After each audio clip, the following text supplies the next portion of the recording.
दोस्तों नमस्कार, स्वागत है आपका दिल से दिल तक काव्य धारा की कड़ी नंबर 2 पर। और आज मैं ये जो कविता आपको बताने जा रहा हूँ, यह उस वक्त की बात है कि मैं नदी गया था और वहाँ पर बड़ी बड़ी चट्टानें थी और वहाँ पे बैठा था। मई जून का महीना था और बहुत गर्मी थी और एक पपीहे की आवाज़ आ रही थी। तो मैं उस पपीहे की आवाज़ सुना और उस पर मैंने कविता लिखी कि मैंने उस पपीहे से कहा कि हे पपीहे, तुम कौन सा व्रत का पालन कर रहे हो।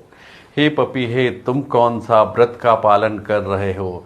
क्यों स्वाति नक्षत्र के सिवा जल ग्रहण ना कर रहे हो। अवन को स्पर्शित जल क्या अमी नहीं होता है। यानी धरती को जो स्पर्श कर जाता है वह क्या जल, वह अमृत नहीं होता है। अवन को स्पर्शित जल क्या अमी नहीं होता है।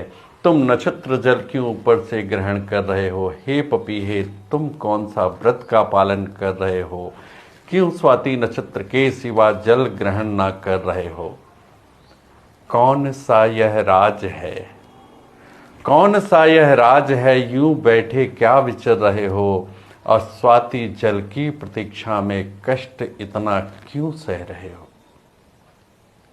फिर आज की स्थिति में मैंने उस पपीहे से एक प्रश्न किया कि हे पपीहे, तुम कितनी प्यास तड़प सहते हो। हे पपीहे, तुम कितनी प्यास तड़प सहते हो। अरे अब तो कलयुग है, तुम सतयुग का पालन कर रहे हो। क्यों स्वाति नक्षत्र के सिवा जल ग्रहण ना कर रहे हो। हे पपीहे, तुम कौन सा व्रत का पालन कर रहे हो। क्यों स्वाति नक्षत्र के सिवा जल ग्रहण ना कर रहे हो।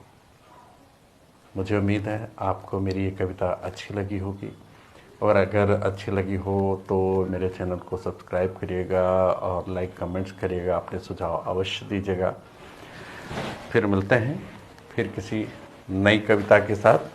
फिर तब तक अपना आप बहुत ज़्यादा ख्याल रखिएगा।